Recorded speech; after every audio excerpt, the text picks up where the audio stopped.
Charles Barkley had this to say about LeBron James. I do think he can be better than Michael. I thought I would never compare somebody to Michael Jordan, but this guy, LeBron James, he does everything well. Michael did everything well. LeBron James is just bigger, stronger, faster.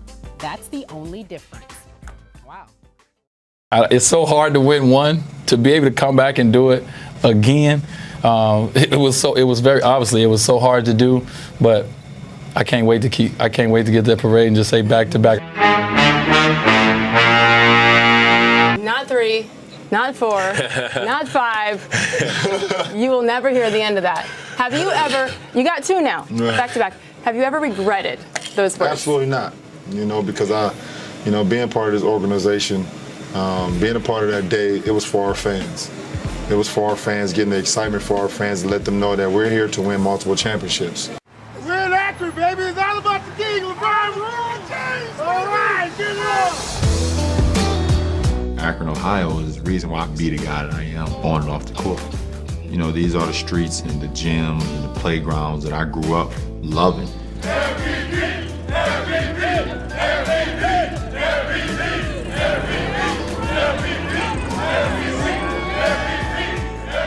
What's up, baby? Oh, my locker's right here. You weren't allowed in this corner unless you paid tuition. You know what I'm saying? So I was right here. All my dirty clothes was underneath there. You've got HD on that camera, that's me. That's our first state championship, 99-2000, when I was a freshman. To be here, man, having an MVP trophy just 6 years removed from graduation, it's unbelievable, I think. I marked my territory while I was here at St. V. I'm just happy I'm able to bring something back to Akron, man, bring back to my high school something like this. Then you hear the phrase like, some words can't explain what's going on, and that's exactly what's happening. I never dreamed about being an MVP. I always dreamed about winning championships with teammates and celebrating with teammates. But if I sat up here and said that I don't enjoy this award, I'd be lying to you. You try to leave a mark, man, wherever you at.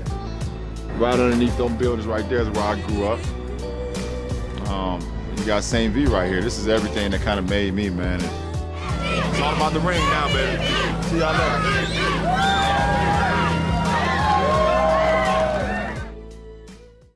What does this all mean, Stephen A., as LeBron wins his 4th?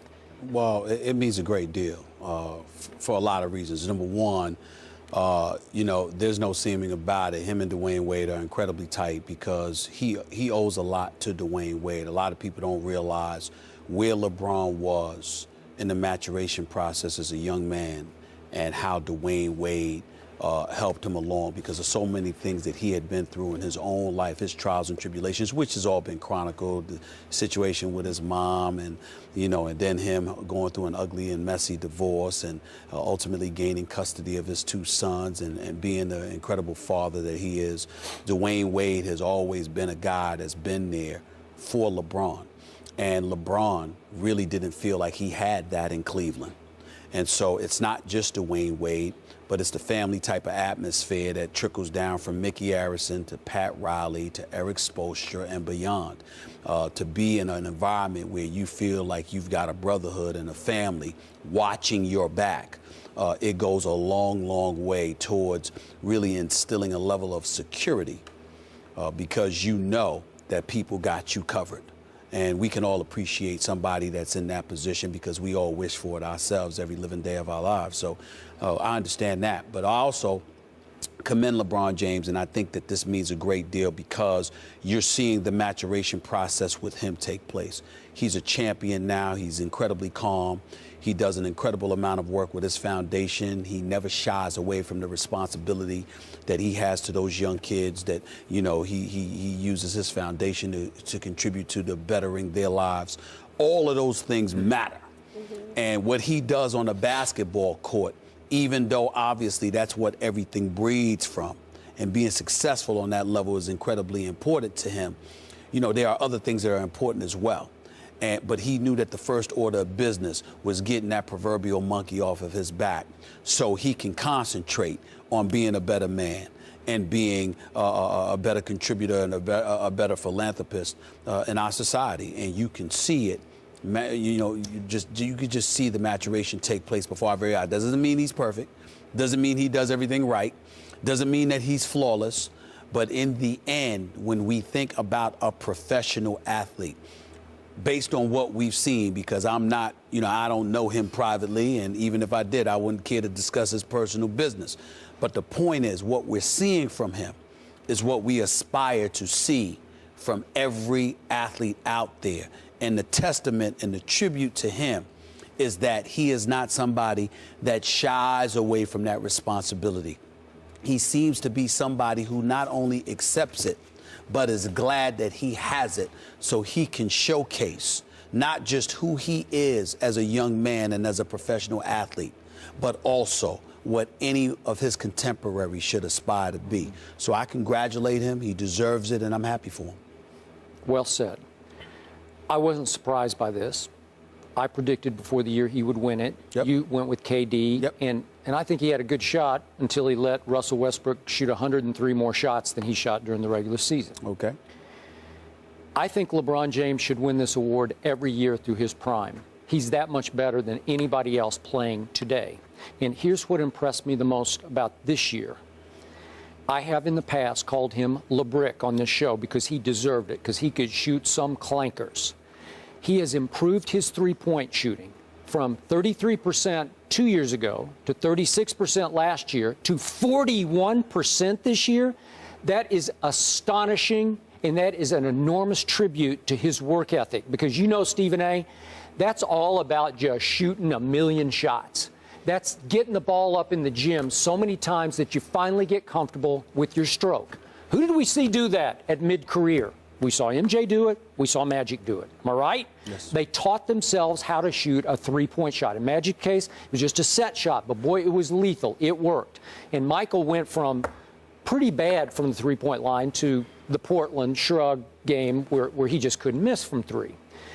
LeBron's field goal percentage went up 4 points from 53% to 57%. That's staggering to me. 57% of the shots you make. I'd like to see his free throw percentage go up a little bit more. I think it will later in his career. That hasn't improved much, just a little bit. His assists went up, a whole assist per game. That's a wow for me. Wow. And yet, did we get to see him play with joy this year that we haven't seen before? Yes, we did. He got to play much freer this year because he got the weight of the NBA world off his shoulders last June.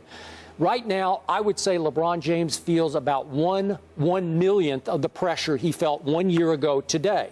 And God bless him for that, because now we get to see all of LeBron, because there are no demons left. Now, in the end, I think we'll all judge him on how many rings. Now we're getting down. We know about the 4 MVPs, Sure. and they could be 8 before, I don't know, 10. I don't know. How long will he play? How healthy will he stay? But in the end, Stephen A., you and I and everybody else will judge rings. The team is a little better than it was last year. Would you agree with that? It's a little better if Dwayne Wade is healthy. If he's healthy. If he's not, that's not the case. Okay, Dwayne Wade is still a superstar when healthy. Ray Allen makes them a little bit better. Birdman's giving them a little rebounding edge they did not have. Norris Cole has emerged this year as a quality backup point guard. Yes, he and is. Mike Miller, just when we thought we could write him completely off when he was stooped over after that closeout game in which he made 7 threes, he looks like Mike Miller again. I want to know who his back. I don't know. I'd like to meet him too. This man could not stand up straight. That's It correct. was so bad. It was so bad. I walked up to Mike Miller after they had won the championship last year, and I said it was a great performance in that Game 5. I wish you nothing but the best in your life beyond basketball. I thought it was over. Yeah. I thought it was over. Right. I mean, he couldn't stand up straight, and for him to come back and to make the contribution that he's made, he deserves a boatload of credit. I think Eric Spoelstra deserves a boatload of credit. This dude is the golden boy. I mean, I don't care about the crew he has. He can coach his butt off, and he's proven it. And I want to say this, too, on a different subject, Skip, but this pertaining to LeBron James. Gary Washburn of the Boston Globe. I don't agree with him. He voted against LeBron James. He's taken a lot of heat. It's ridiculous. Read his column. He makes a sound argument on behalf of Carmelo Anthony. I don't agree with him. I don't either. But he makes a sound argument against him, and he's a fabulous reporter. Leave the man alone. He's entitled to vote for who the hell he wants to. And as far as LeBron James, we're going to go from here. Yeah. And ultimately, the only thing left, as far as I'm concerned, he's exhibited such a level of greatness. Yep. The only thing left to debate about LeBron is how many rings he's going to That's correct. achieve. Because outside of that, even the commercials, people are not paying attention to this. LeBron James is known for two things in terms of his conditioning: riding a bicycle and boxing. Those are the two things that he's known for. What are you seeing guys do now? Yes, even Kevin Durant with his commercial. Sure. You know, he's doing some of those things. You're gonna watch guys. You know, people don't mind emulating greatness. What do you think about the attention that LeBron's received the last couple of years and the scrutiny and people picking apart his game? I think you should sit back and enjoy him. Yeah? Because I think he's one of the greatest to ever play our game. You know, we all make mistakes. You know, I've did a lot of things I sort of regret. Whether he regrets it or not, I don't know. But he made some, you know, a couple of decisions. The decision was a bad decision. Yeah. But as far as playing basketball, you got to enjoy this guy. If you're a basketball fan, you got to sit back and go, wow, how did he do that? Or I always say, boy, I wish I had his speed. Yeah. You know? But some of the stuff that kid does out there, he's by far, you know, Kobe was always my favorite since I got out. I don't like that, by the way. But LeBron James is by far our best player in this league. I don't think there's really anyone next to him. I think he's there, then you go down the list. Michael Jordan is probably the greatest scorer to ever play in the game. But I may go as far as to say LeBron James may be the greatest player to ever play the game because he's so potent offensively that not only can he score at will, but he keeps everybody involved. And you have to be on your P's and Q's on defense because no guy on the basketball court is not a threat to score when LeBron James is out there. I want to be the greatest of all time. And that's my motivation. It's that simple. That's my mind frame. No, I haven't accomplished it. Not yet. I feel like I have a potential to continue to get better.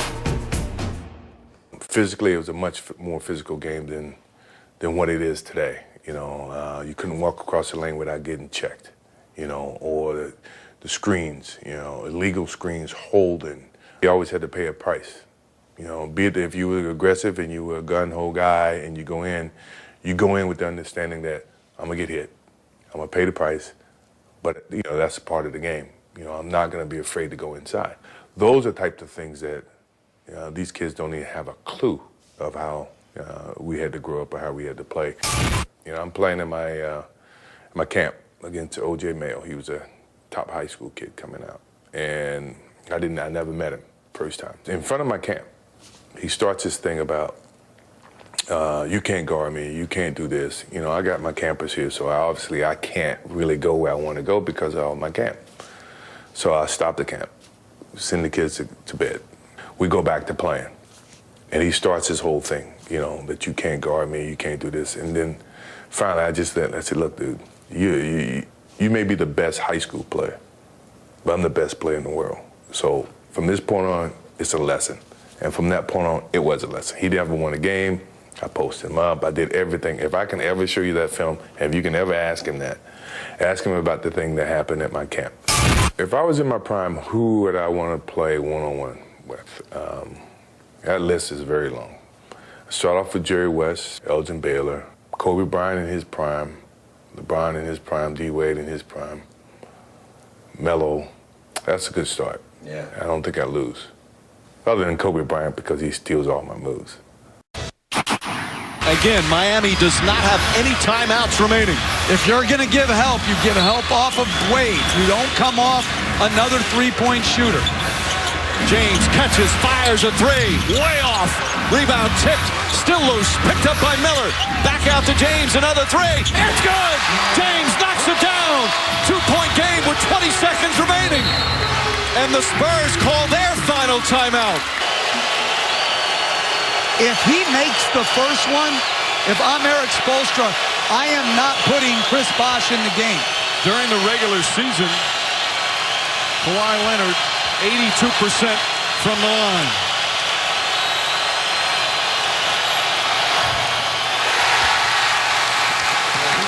A lot of pressure on a 21-year-old in his first NBA Finals.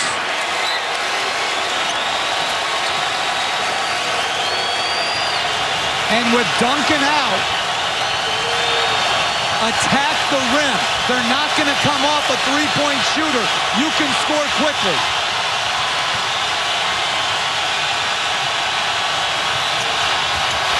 clutch one there from Leonard. Should the Spurs foul? Should Miami go for the three right away? Just attack the basket. James catches, puts up a three. Won't go. Rebound Bosch. Back out to Allen. His three-pointer. Bang! Tie game with 5 seconds remaining.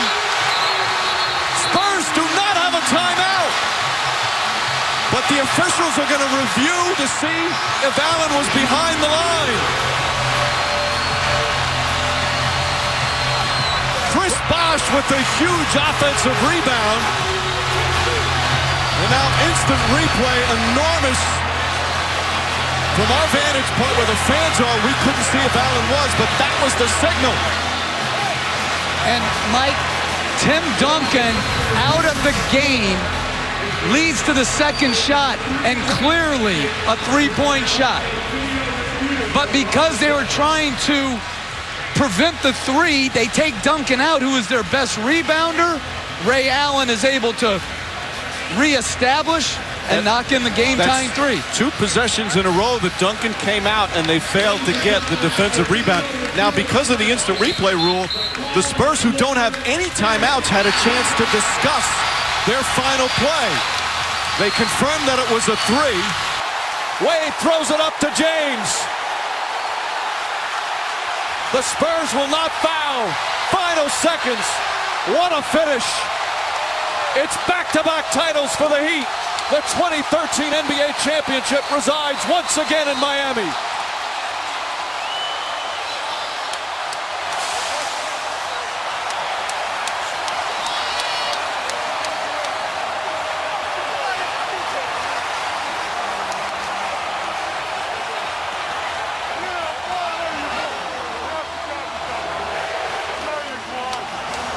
LeBron James, Finals MVP, 37 points, 12 rebounds, guarded Tony Parker, made the biggest shot of the game. I don't know, I felt like he could have done more. Are you tired? Oh, man, I guess I am. I am tired, but winning the championship just gives you all the energy in the world, man. So I feel like about a week or two from now, I'll just be like, I got nothing left. I'm done. I'm done. Yeah, you know, before Game 6, I saw you out here early. Yeah. Working on all those shots you hit tonight. Yeah. And you saw how the defense was playing you. You knew that what's going to happen tonight. Take us into your mindset tonight. I mean, Magic, the first 2.5 games, I was seeing, okay, is this how they're going to play me long term? Mm-hmm. So I watched the film, I broke it down, and I said, okay, this is what they're going to give me. They're going to give me this every game. They're going to go under my pick and rolls. When D-Wade come off pick and rolls, my man is going to sag at the elbow and dare me to shoot. And I just got to knock him down. I was one of the best mid-range shooters this season. I shot a career high from the three-point line. So I was like, you know, all the repetition and all the work that you put in it, don't abandon it. Just go out and just make it happen. And I was able to do that. LeBron, they didn't have Finals MVP when Bill Russell won his 11th championship. Right. But if players to have 4 MVPs, 2 Finals MVPs, and 2 championships, and a gold medal, it's yourself, Kareem Abdul-Jabbar, and Michael Jordan. Wow. How does it feel being a kid from Akron, Ohio, in that class? And I always think about that. Anytime I'm linked with, like you said, Michael and Kareem or Wilt, Magic, anytime my name is linked with them, I was like, I'm just a kid. I'm a kid from Akron, Ohio that statistically I'm not even supposed to be here. I mean, you know, we're not even supposed to be here. So the fact that I can walk into an NBA locker room, see James on the back of an NBA jersey, I'm already blessed. San Antonio is 28 seconds away from winning another championship. The season is just about done now. What a disappointing way to end for Miami. You feel a little doubt at that point. But at the same time, as a competitor, you say, we got less than 30 seconds. We got an opportunity to try to make a game out of this. You can never, ever, ever give up. Picked up by Miller. Back out to James. Another three. It's good! Rebound Bosch. Back to Allen, the long shot. Allen from downtown! Take those yellow ropes back inside. Blocked by Bosch. And we're going to a Game 7. one game on our home floor to bring home another championship. Wade, step back, wide open, got it on the wing.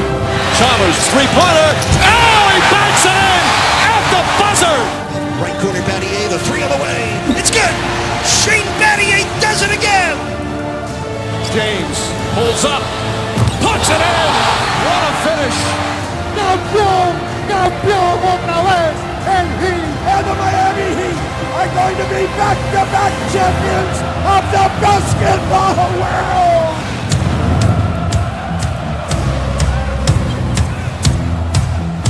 And now, stand up and make some noise for the 2013 NBA champions, your Miami Heat. LeBron James.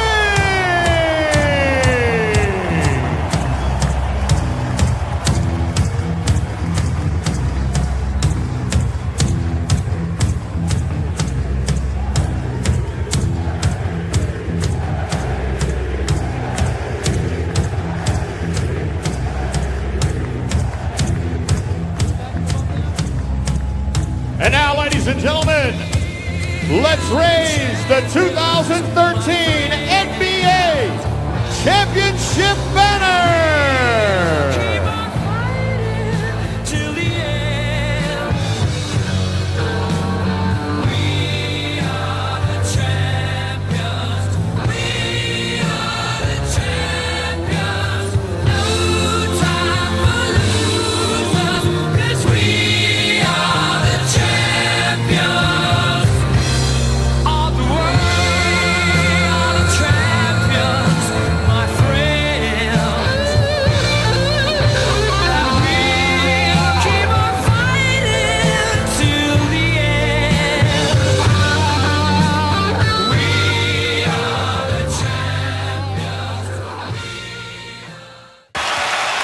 He was drafted second.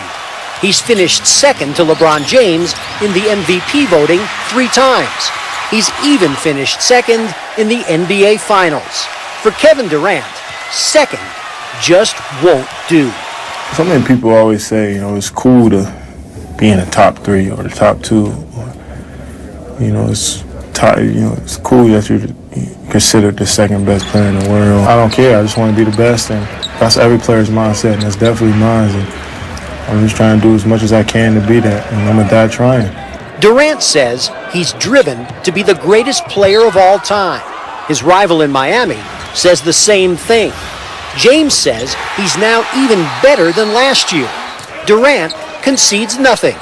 He says he got better too. Yeah, I think I know I did. Matter of fact, I worked on my game. I always work on my game. I love playing. I got better in every aspect. His strength is much improved. I think that's the easiest thing to look at. He came into the league, not the strongest guy in the team, but now, you're not going to be able to back him down on the defensive end, and you're not going to be able to push him off the spot on the offensive end. I think that with strength comes more confidence. I think his game has changed. He's added more ways to score the basketball to make it more difficult for teams to take things away from him. You use the word destroy. You want to destroy LeBron James. Tell me about that. I want to destroy everybody. I'm not saying I won't go down there and score every time. I want to go out there and be me. LeBron says he knows someone somewhere is trying to take his spot, and that he knows that someone is in Oklahoma. James calls Durant his inspiration. He says their mindsets are one and the same, that they're on a collision course and are driving one another. There's only 3 things I really want. First is a title, and Finals MVP and MVP. If I don't get it, I'm gonna keep saying I'm gonna die trying.